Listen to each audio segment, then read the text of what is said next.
Sir sir हॉस्कास market के ATM में जो लूट हुई थी उसकी इन्वेस्टिगेशन मैंने पूरी कर ली है। ये रही उसकी report. Excuse me sir. Hello, हाँ ठीक है, हम लोग पहुंच रहे हैं। सर हॉस्कास गवर्नमेंट हॉस्पिटल में एक औरत और उसके 2 बच्चों को एडमिट।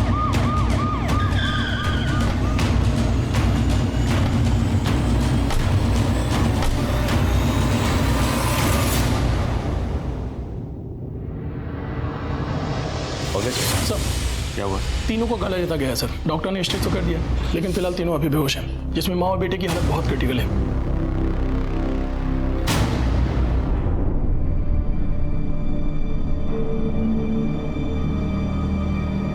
इनके रिश्तेदार कहाँ हैं? सर यहाँ।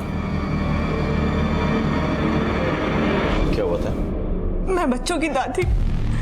ये दादी, हम लोग सुबह वॉक पर गए थे। हमारे घर पर हर रोज सुबह डॉक्टर साहब आते हैं इन्हें इंसुलिन का इंजेक्शन देने, और जब हम लोग 8 बजे वहां पहुंचे तो देखा। हे भगवान, ये बहू भी ना कितनी लापरवाह है। देखो गेट खुला छोड़ कर गई है। कितने बजे गए थे वॉक पे? जी मैं 7 बजे गया था, रोज इसी वक्त जाता हूँ। और घर पे और कौन कौन था?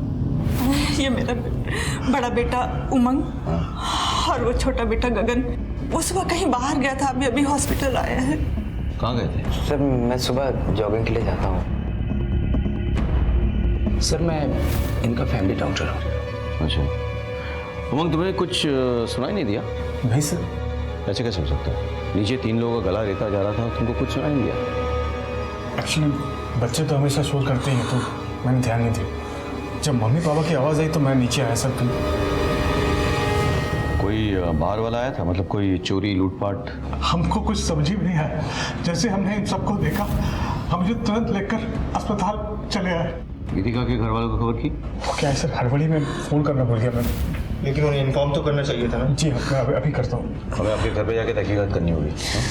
डॉक्टर साहब, किसी को होश आए तो सबसे पहले हमें खबर कीजिएगा। भैया आप भाभी के घर वालों को फ़ोन करो, मैं इनके साथ जाता हूँ। जी।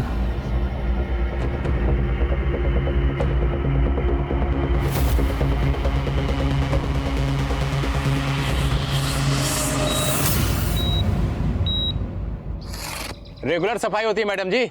सफाई अगर रोज होती तो गटर इस कदर जाम नहीं होती। हर दूसरे तीसरे दिन गटर जाम हो जाती है। अरे आपके सामने तो सफाई कर रहा हूँ, फिर भी आप पंगा कर रहे हो। ये क्या तरीका है बात करने का? ऐसे कोई बात करते हैं? दोबारा ऐसे बात करे तो नाले में फेंक दूंगा। अरे नाले में क्या डाल देगा? अरे सफाई कर रहा हूँ ना, ये बोलता नाले में डाल दूंगा। अरे क्या हो रहा है यहाँ पे? कुछ नहीं साहब जी, वो नाला जाम हो गया था, नाला साफ भी कर दिया, फिर भी ये झगड़ा कर रहे हैं, ये बातें सुना रहे हैं। क्यों झगड़ा कर रहे हैं आप लोग? देखिए तो प्रॉब्लम है तो पुलिस स्टेशन में आकर रिपोर्ट कीजिए, लेकिन झगड़ा मत कीजिए, काम करने दीजिए इनको।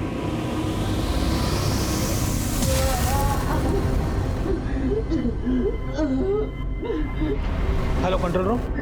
सर मुझे बचा लीजिए सर, मैं किसी गटर में हूँ सर। कहाँ पे? मुझे नहीं मालूम सर। क्या नाम है आपका? Hello hello hello.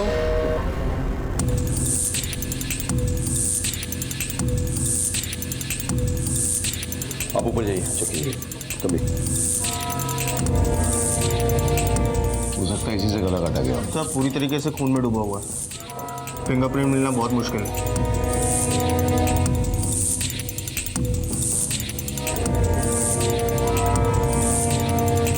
यहाँ तो सब कुछ नॉर्मल लग रहा है, लग ही नहीं रहा कोई स्ट्रगल हुआ हो या कोई चोरी या लूटपाट हुई हो।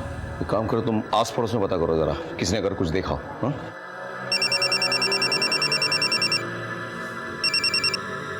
हाँ बोलो। आपके एरिया के गटर में कोई आदमी फंस गया है और उसने अभी कंट्रोल रूम में फ़ोन करके बताया। हमने लोकेशन ट्रेस करने की कोशिश की, लेकिन तब तक फ़ोन कट गया।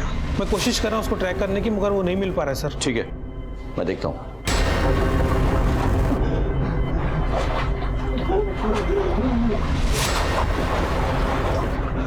पड़ोस में से बहुत आवाज आ रही थी, हम घबरा के गए तो देखा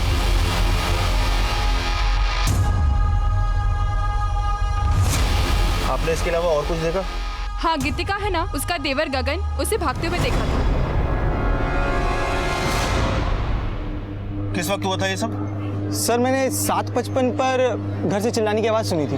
7:55? टाइम के बारे में इतना श्योर कैसे हो? वो सर मैं फिटनेस बैंड पहनता हूँ ना, एक्सरसाइज कर रहा था। सुबह इन उमंग सर के घर से ही गुजर रहा था तो मैंने चिल्लाने की आवाज़ सुनी थी। क्या हुआ मामा? गीतिका? हो सकता है कि सर। कोई क्लू मिल जाए। सर आस पड़ोस वाले आवाज़ सुन के बाहर आए थे, लेकिन एक औरत का कहना है कि उसने गगन को निकलते हुए देखा था और गगन काफ़ी डरा हुआ था। क्या ये सच है? सर कसम से मैं झूठ नहीं बोल रहा हूँ सर। सर मैं सुबह जॉगिंग के लिए निकला था, वो औरत को शायद धोखा हुआ होगा सर। हाँ, हो सकता है कि उस औरत को धोखा हुआ हो, लेकिन पुलिस को धोखा देना नामुमकिन है। भैया, कंट्रोल रूम से फोन आया था, कह रहे थे कि हमारे एरिया में किसी गटर में कोई आदमी फंस गया है। सर गटर में? हाँ, हो सकता है मैनुअल खुला हो इसलिए कोई गिर गया हो, लेकिन फिर भी टॉक्सिक गैसेस होते हैं, पॉइजनस गैसेस होते हैं, कुछ भी हो सकता है। Hope is okay. पंकज तुम पता करो, पूरा एरिया चेक करवाओ। हाँ चल तुम भी।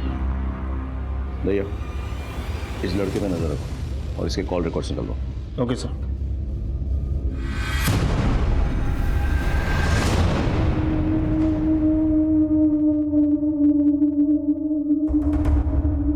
चला भाई देखिए, समझने की कोशिश कीजिए, थोड़ी प्रॉब्लम हो गई है। मैं करता हूँ, मैं कुछ ना कुछ करता हूँ। क्या हो गया ये मेरे बच्चों के साथ? हौसला रख, सब ठीक हो जाएगा।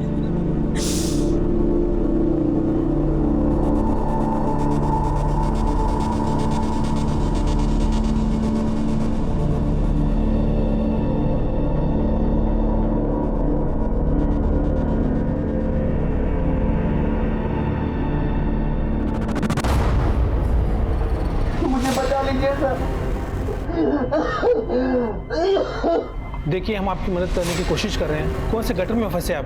मुझे नहीं पता मैं कहाँ हूँ सर। कुछ नंबर होगा, देखिए सीवरेज के ढक्कन में कुछ नंबर होगा, देखिए।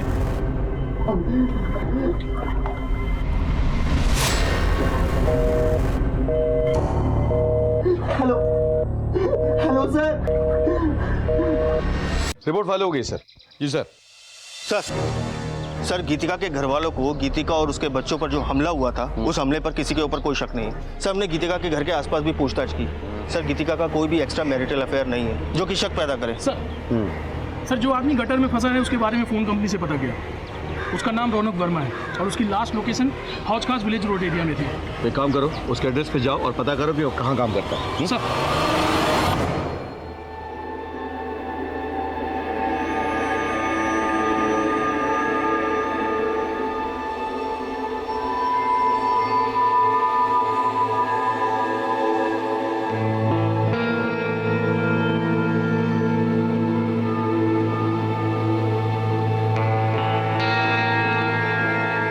आंटी क्या हो गया? सब ठीक हो जाएगा, प्लीज ऐसे हिम्मत मत हारिए। बहन जी हिम्मत रखिए।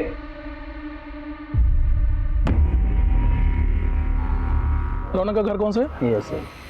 Thank you.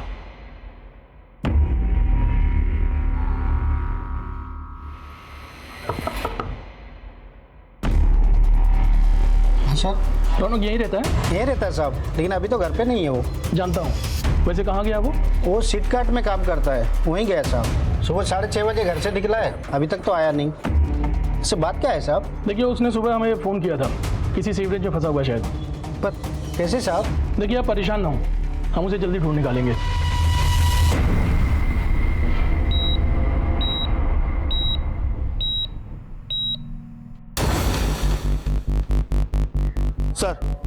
सर मैं रौनक के ऑफिस आया हूँ। यहाँ के पता चला कि रौनक सुबह पहली डिलीवरी के लिए निकला था और उमंग के घर गया था। व्हाट?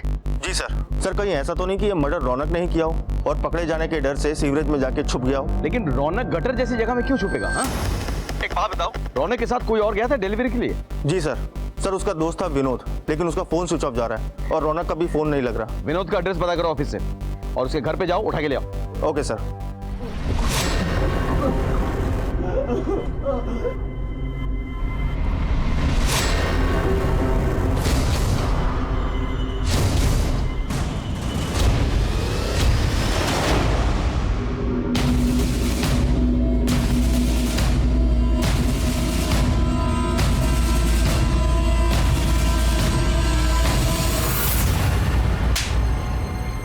सर मैं बाहर रौनक के साथ पार्सल देने गया था। सुन तू निकल, मुझे थोड़ा टाइम लगेगा, और सुन थोड़ा लेट आना। क्यों? ये भाभी जी ना बहुत स्माइल करती है, मैं थोड़ा चाय पानी पी कर आता हूँ। और फिर जब मैं आसपास के 2-3 बंगलों में डिलीवरी देकर सर मैं बहुत डर गया था सर, इसलिए वहाँ से भाग गया। मुझे लगा रौनक ने ही ये सब किया है। रौनक को पिछली बार भी इसीलिए उस एसपी के जॉन कंपनी से निकाला गया था क्योंकि उसने किसी जसविंदर मैडम के साथ बदतमीजी की थी। जसविंदर मैडम? बड़े से इनका? हाँ सर। जसविंदर जी कौन है? जी मैं ही जसविंदर हूँ। रौनक नाम की किसी डिलीवरी बॉय ने कभी आपके साथ कोई बदतमीजी की? सर उस कमीने का तो नाम ही मत लीजिए। हमारे यहाँ कोई भी आता है तो मैं उन्हें चाय पानी पूछ लिया करती हूँ, पर उसके दिल दिमाग में ऐसा कुछ चल रहा था मुझे नहीं पता था। ये रहा आपका पार्सल। ओह ले आए? अच्छा पानी पियोगे? हाँ।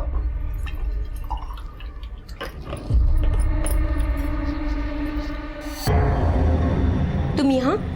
ये लो पानी। ये क्या बदतमीजी है? माँ! माँ! माँ! आपने पुलिस में कंप्लेन क्यों नहीं की? मैं क्या शिकायत करती सर, लोगों को तो हमेशा से लगता है कि औरतें ही गलत होती है, और मेरी ही गलती थी। मैं उससे हंस हंस कर बात कर लिया करती थी, उसे चाय पानी पूछ लिया करती थी, मगर वो तो, इसलिए मैंने उसकी कंपनी एसपी के जोन में कंप्लेन कर दी। आगे से ऐसा कुछ हो तो पुलिस में कंप्लेन जरूर लिखाइएगा। जी सर। भैया अब तो मुझे लग रहा है हो ना हो ये रौनक ही है जिसने ये कांड किया है। किसी भी हालत में उसे ढूंढना होगा। हाँ लेट्स गो।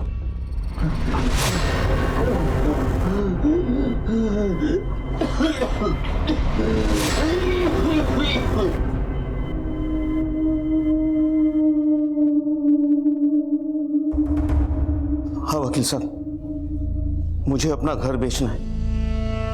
मैं अपने बच्चों के इलाज के लिए कुछ भी करने के लिए तैयार हूं। मैं इन्हें बड़े हॉस्पिटल में ले जाऊंगा।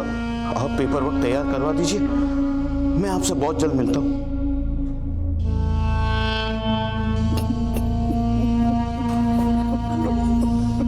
अंकल सब ठीक हो जाएगा, प्लीज हिम्मत मत हारिए। इसी एरिया से फोन आया था, यहाँ लगभग 40 मैन होल्स हैं, इसमें से किसी के अंदर भी हो सकता है वो। ठीक है साहब, हम पूरी कोशिश करेंगे। सर क्या अपडेट है सोलंकी? अभी तक तो कुछ नहीं मिला सर, हम पूरी कोशिश कर रहे हैं। सोलंकी कोशिश नहीं रिजल्ट्स चाहिए। डीएमसी से कह के लोग बढ़वाओ। रौनक का मिलना बहुत जरूरी है, हमारे लिए भी और उसके लिए भी। Come on sir. चलो।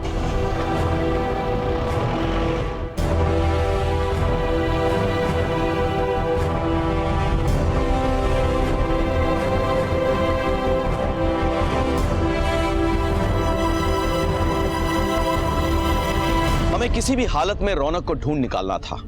एक एक गुजरते पल के साथ उसकी सांसें कम होती जा रही थी। हमें डर था कि जब तक हमें रौनक मिले कहीं बहुत देर ना हो जाए। बात सिर्फ इस केस के प्राइम सस्पेक्ट तक पहुंचकर इस गुत्थी को सुलझाने की नहीं थी, बल्कि एक जिंदगी की थी जो गटर के अंदर एक एक सांस के लिए तड़प रही थी, और उधर गीतिका और उसके 2 बच्चे जिंदगी और मौत के बीच झूल रहे थे। खुशी, खुशी मैं थप्पड़ मारूंगी, परेशान मत करो। मैं तो नानी के हाथ से खाऊंगी। चुपचाप खाओ बेटा, नानी को पूजा करने दो। नानी अपनी बेटी को डांट लगाओ, मुझे तो आपके हाथ से ही खाना है। लाओ, यही दोनों मेरी पूजा है।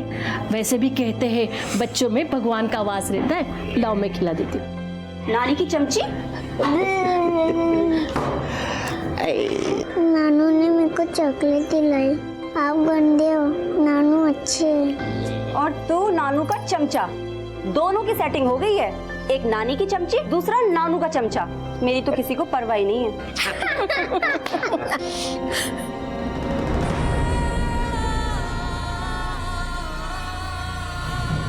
नहीं, तू अपने जाप मत रो।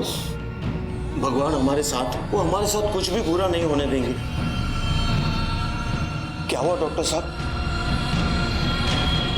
हाँ ठीक सर, गीतिका की बेटी खुशी की मौत हो गई। Let's go, let's go.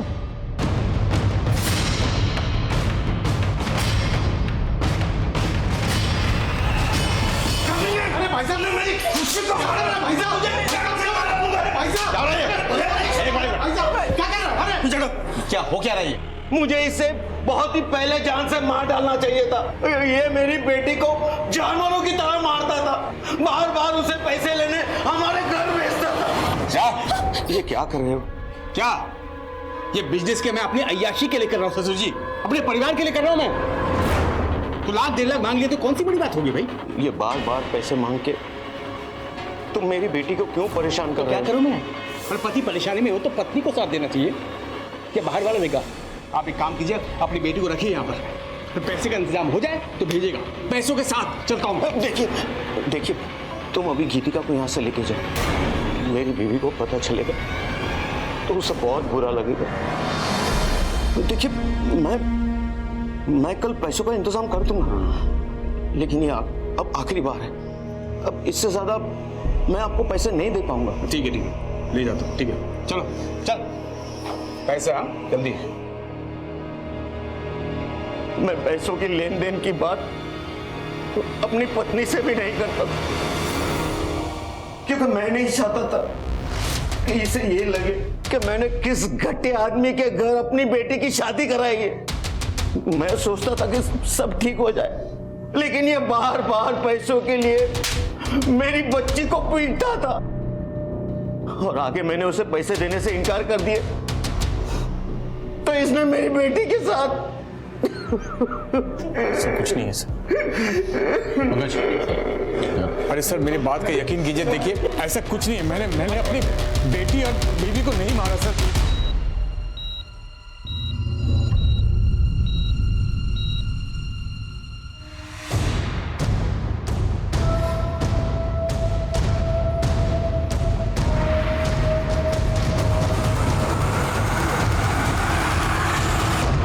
ये सब क्या हो रहा है सर?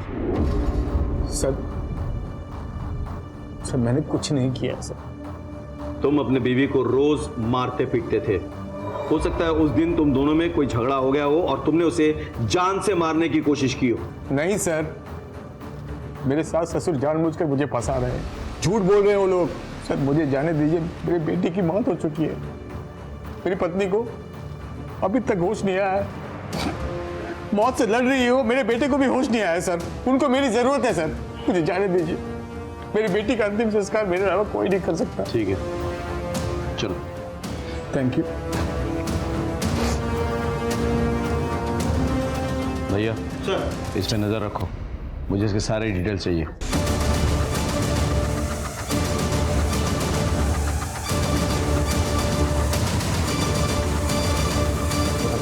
सर ये नई दिल्ली रेलवे स्टेशन से भाग रहा था, मैं पकड़ के ले आया सर। कहाँ भाग रहे थे भाई? सर कहीं नहीं सर। अपनी भाभी और उनके बच्चों पर हमला करके भाग रहा था तू? नहीं।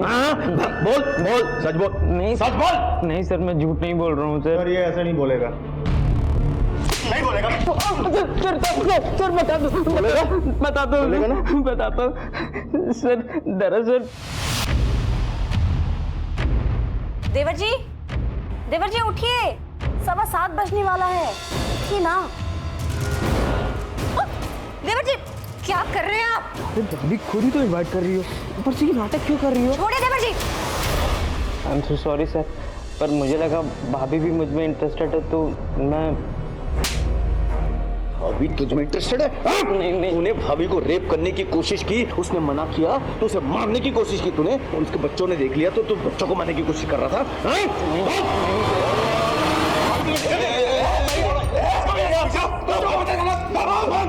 तुमने अपने बच्ची के अंतिम संस्कार की बात की, मैंने तुम्हें जाने दिया। पुलिस के काम में दखल अंदाजी की तो यही अंतिम संस्कार हो जाएगा तुम्हारा। चुप!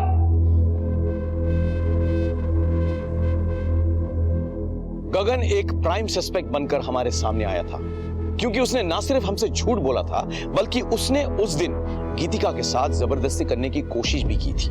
इससे इतनी अटकली लगाई जा सकती थी कि शायद जब गगन ने गीतिका के साथ जबरदस्ती करने की कोशिश की हो और गीतिका ने उसे मना कर दिया हो, तब गुस्से में आकर उसने गीतिका और उसके बच्चों का गला रेत दिया हो। लेकिन हम पक्के से कुछ भी नहीं कह सकते थे, क्योंकि हमारा दूसरा प्राइम सस्पेक्ट रौनक किसी गटर में मौत के साथ जूझ रहा था। सर खुशी की पोस्टमार्टम रिपोर्ट और गीतिका और उसके बेटे कबीर की मेडिकल रिपोर्ट आ गई है। सर इस रिपोर्ट के हिसाब से तीनों का गला एक बारीक चीज से रेता गया था, जैसे कि कोई ब्लेड। सर जख्म गहरा नहीं था, लेकिन ज्यादा खून बहने की वजह से खुशी की मौत हो गई। वाकई वारदात पे भी वो ब्लेड मिली थी हमें। जी सर। अच्छा, रौनक की कोई अपडेट है क्या? सर सब जगह ढूंढ लिया, लेकिन वो कहीं नहीं मिल रहा सर। सब जगह? सर ऑलमोस्ट सब जगह, लेकिन एक जगह को छोड़कर सर। कौन सी? सर वही जगह जहाँ उस दिन सफाई के लिए लड़ाई हो रही थी। तो वहाँ क्यों नहीं ढूंढा? सर हमने ये सोचा कि वहाँ की सफाई तो हो ही चुकी है, अगर कुछ ऐसा होता तो सफाई कर्मचारियों ने जरूर देखा होता। पंकज तो भैया ये किस तरह की लापरवाही है? Sorry sir. प्लीज जाके ढूंढिए वहाँ पे। जी सर।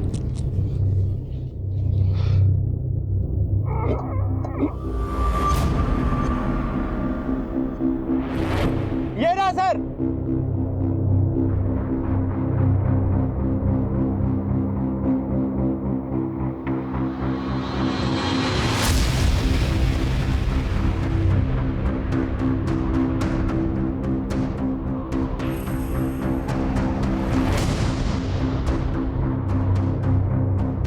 सर इसके ऊपर किसी भारी चीज से वार किया गया है, इन्फेक्शन भी हो गया है। हम पूरी कोशिश कर रहे हैं, लेकिन अभी कुछ बताना मुश्किल है। डॉक्टर साहब, रौनक गटर में फंसा हुआ था, उसकी हालत बहुत खराब थी, उसको बचाना बहुत जरूरी है, हमारे केस के लिए बहुत इंपॉर्टेंट।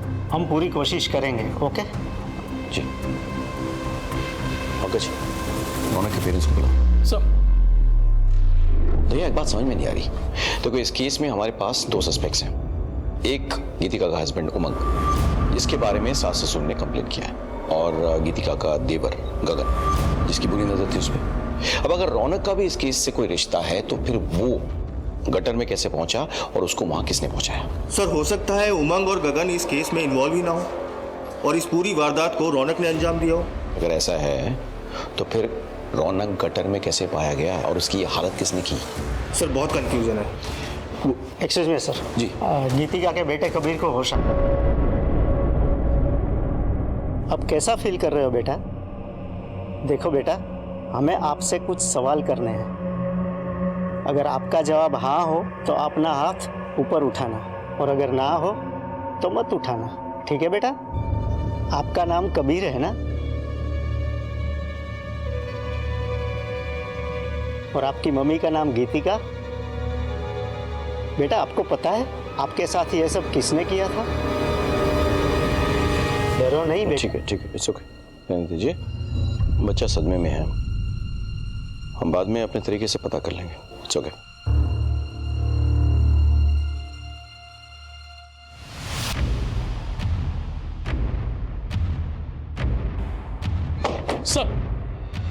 सर ये उमंग के बारे में मैंने पता किया, ये थी उसकी कॉल डिटेल्स।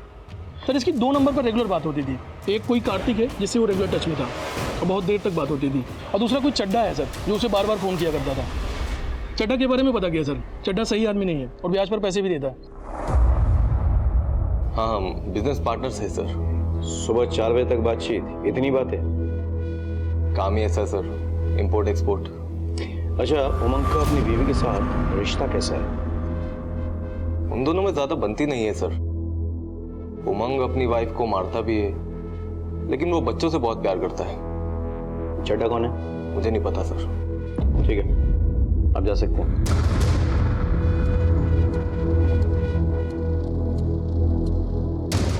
चड्डा कौन है? कोई नहीं सर, मैं नहीं जानता किसी को। नहीं जानते? तो बिना जाने इतनी बातें करते हो चड्डा से तुम? अच्छा वो सर, वो चड्डा बहुत खतरनाक आदमी है सर। इससे मैंने बिजनेस के लिए कुछ पैसे लिए थे, तो आजकल मुझे धमकी देता है फ़ोन करके सर। हाँ तो चड्डा जी बताइए। पहले एक पान खा लो। वो क्या है ना कि जब तक मैं पान खाता नहीं, आवाज नहीं मिठा सब दर्द हो रहा है साहब। दर्द हो रहा है ना? दर्द हो रहा है? उन मासूम बच्चों का गला रेता था, कितना दर्द हुआ? किसकी बात कर रहे हैं साहब? कुछ समझ में नहीं आ रहा है। उमंग की बीवी और उसके बच्चे। अगर मुझे मारना होता तो उमंग को मारता, उसके बीवी बच्चों को मारकर मुझे क्या मिलेगा? ब्याज देता है ना, और ब्याज ना लौटाने पर मारपीट करता है। करता है कि नहीं? खाली धमकी दी थी उसे। लेकिन जब उसने पैसे नहीं लौटाए तो तूने जाके उसके बीवी और बच्चों का गला रेत दिया, नहीं? अरे नहीं साहब, कसम खाता हूँ कुछ नहीं किया। मुझे उसकी बीवी बच्चों के बारे में कुछ मालूम नहीं साहब। साहब आप भी ना किस लीचड़ आदमी के चक्कर में मेरे ऊपर शक कर रहे हैं साहब। अरे एक नंबर का झूलर है वो उमंग। पहले मेरा पैसा खाया, फिर मुझे ही फंसा रहा है। पहले अपनी बीबी से पैसा लेता था, फिर मुझसे लिया, और पता नहीं किस किस से पैसा लिया होगा। लेकिन पैसा एक ही जगह खर्च करता है, वो कार्तिक की बहन के ऊपर। कार्तिक की बहन? हाँ साहब, उसकी गर्लफ्रेंड है कृति।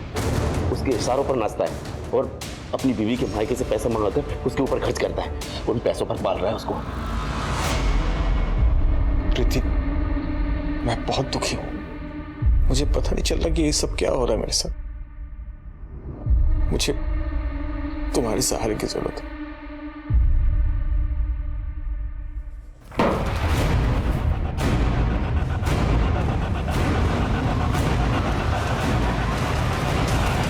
वाह उमंग वाह, एक बाप अपनी बेटी का अंतिम संस्कार करके गंगा नहाने जाता है और तू यहाँ पे अपने पाप धो रहा है। सर, अगर मैं कृति के साथ हूं तो उसमें कौन सी बड़ी बात हो गई है? आई मीन है मेरा एक्स्ट्रा मैरिटल अफेयर, सारे मर्द करते हैं। दूसरे मर्दों को अपनी तरह जलील मत समझ। वैसे भी तेरा अफेयर था कृति के साथ, इसीलिए तूने गीतिका को रास्ते से हटाने की कोशिश की। वैसे भी गीतिका के बाप ने वो ग्रीन पार्क वाला जमीन और मकान उसके नाम पे लिख दिया था, है ना? वो रास्ते से हट जाती तो प्रॉपर्टी भी तेरा, लड़की भी तेरी। क्यों? बिल्कुल नहीं सर। हाँ, ये सच है कि मैं कृति से प्यार करता हूँ। अगर नुकसान पहुंचाना ही होता तो मैं गीतिका को पहुंचाता, बच्चों को क्यों? मैं बच्चों से बहुत प्यार करता हूँ सर, और खुशी की मौत के बाद मैं अपने आप को संभाल नहीं पाया। क्या कोई भी बाप अपने बच्चों का गला रेत सकता है क्या? अगर वो बाप तेरे जैसे कमीना हो तो हाँ, रेत सकता है। ठीक है सर, गीतिका को और मेरी बेटी को होश में आने दीजिए। आप उन्हीं से पूछ लीजिए सच क्या है, वो आपको सब बता देंगे, फिर आपको यकीन होगा।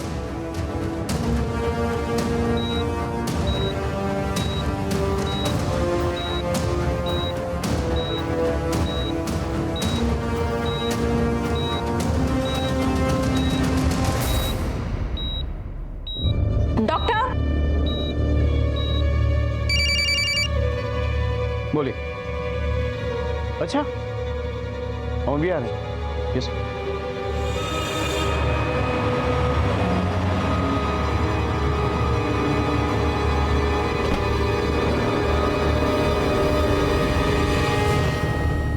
एक्सक्यूज मी, प्लीज जगह दीजिए। गीतिका जी, कैसी महसूस कर रही हैं आप? बेटर। मुझे गीतिका जी से कुछ सवाल करने हैं। आप लोग प्लीज बाहर वेट कीजिए। Thank you. एक मिनट यहीं रुकिए। गीतिका जी, आपके और आपके बच्चों के साथ जो हुआ है वो क्या इन्हीं में से किसी ने किया है?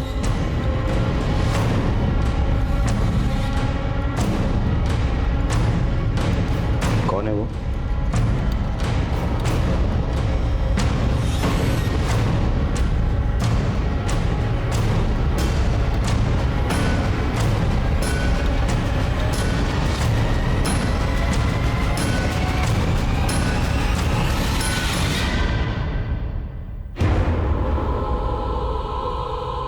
आपका हस्बैंड?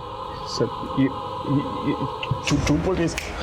अरे गीतिका, तुम किस पे इशारे कर रहे हो? झूठ बोल रही है सर। ऐसे नहीं सर, मैंने किसी को नहीं मारा सर। मुझे कहाँ लेके जा रहे सर? मैं अपने बच्चों को क्यों मारूंगा सर? गीतिका का रिटन स्टेटमेंट ले लो। Okay sir. भैया, मुझे एक बात समझ में नहीं आ रही कि अगर गीतिका को मारने की कोशिश उमंग ने की तो फिर रौनक को मारने की कोशिश किसने की, और वो गटर में कैसे पहुंचा?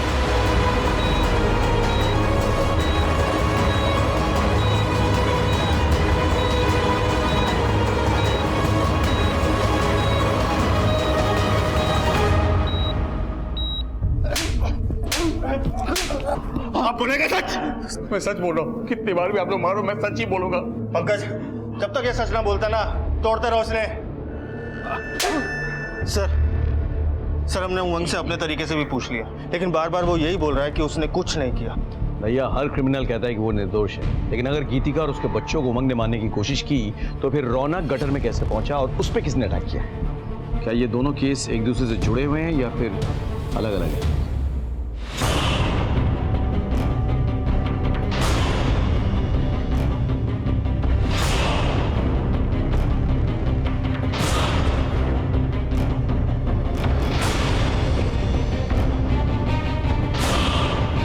डॉक्टर साहब, आप ये क्या कर रहे हो?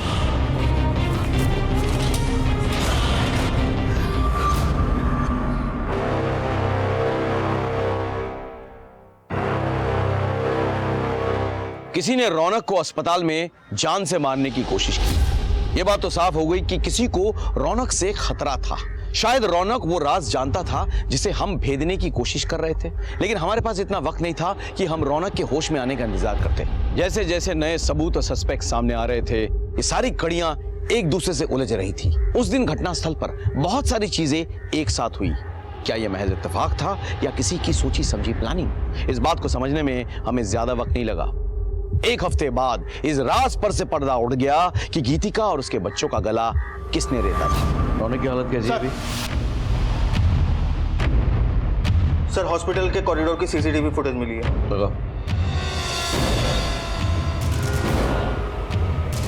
रुको रुको रुको रुको रुको, जूम करो। ये तो मैंने देखी है, I've seen this। बस बीच की कड़ी मिसिंग है। वो कड़ी ढूंढनी होगी हमें। एक काम करो, गीतिका के घर वाले और उनसे जुड़े सभी लोगों की डिटेल्स मुझे चाहिए।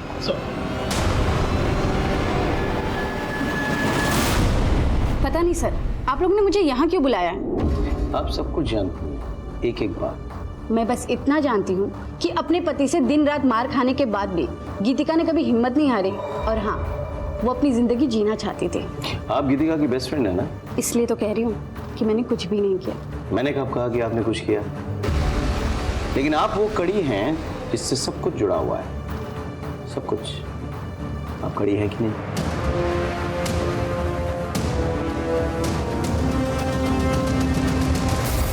डॉक्टर साहब, ऐसे ऑपरेशन की तैयारी आपने पूरी की थी, बस दस्ताने पहनना भूल गए थे। क्या है ना कि एक मेडिसिन का डॉक्टर जब चोरी छिपे अपने क्लिनिक से निकल के एक बड़े अस्पताल के आईसीयू में ऑपरेशन की तैयारी करे और दस्ताने पहनने भूल जाए तो उसके सोने की अंगूठियां उसको एक्सपोज कर देता है। अब आप सीधे सीधे बोलेंगे या हम आप पर अपना ऑपरेशन शुरू करें? क्या बकवास है सर? ये बकवास नहीं है। आपका वाकई में गीतिका जी के साथ अफेयर चल रहा था। आप दोनों ने मिलकर यह कांड किया है।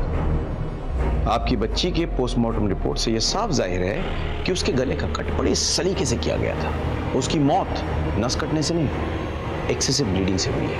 आपका और कबीर के गले का कट भी बहुत सफाई से किया गया था।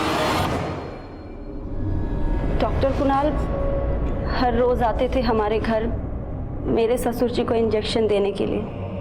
मैंने अपनी जिंदगी में कुछ नहीं चाहा, सिर्फ प्यार के 2 बोल चाहिए थे मुझे, जो मुझे डॉक्टर कुणाल ने दिए। मैं आती हूँ। हत्यारा है तेरा पति, उसे छोड़ क्यों नहीं देती? मैंने उसे छोड़ दिया ना तो वो आजाद हो जाएगा। बहुत तड़पाया है उसने मुझे, मेरे माँ बाप का सारा पैसा खा गया। मुझे उससे बदला लेना। और उसी दिन हम दोनों ने प्लान बनाया कि मैं खुद को और अपने बच्चों को घायल करूंगी, और हर दिन की तरह डॉक्टर कुणाल ठीक 8 बजे हमारे घर आएंगे और फर्स्ट एड से खून रोकेंगे और हमें हॉस्पिटल ले जाएंगे। पर गगन घर पे ही था। मैं जानती थी कि अगर गगन के आगे आंचल गिरा तो उसके अंदर का जानवर जाग जाएगा। देवर जी उठिए, 7:15 बजने वाला है, उठिए ना। मैंने ये सब जानबूझकर किया ताकि मैं उसे घर से बाहर निकाल सकूं।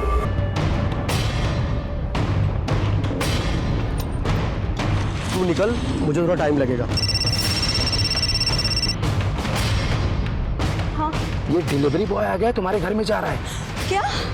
सुनो, तुम अपना और कबीर का गला दे दो, कुछ नहीं होगा, मैं सब संभाल लेता हूँ। भाभी जी, भाभी जी, ये क्या कर रही हैं आप? क्या? ये क्या कर रही है भाभी जी? पागल हो गई है? कौन? भाभी कौन?